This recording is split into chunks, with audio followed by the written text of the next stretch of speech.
Arwin Patrice Quezon ng Daet nanalo bilang Little Miss Camarines Norte 2025.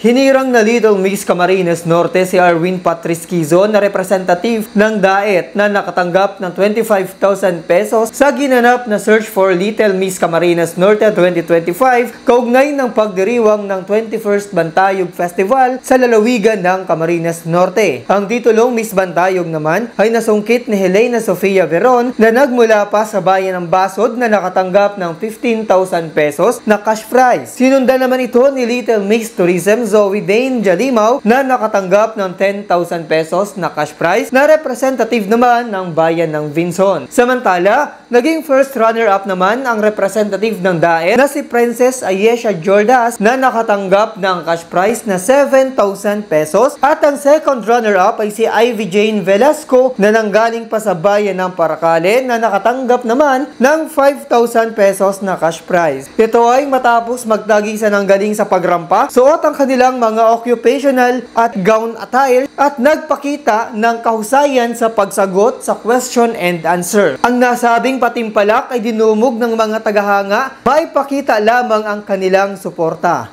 Para sa CNTV News, James Baromeda, Obog.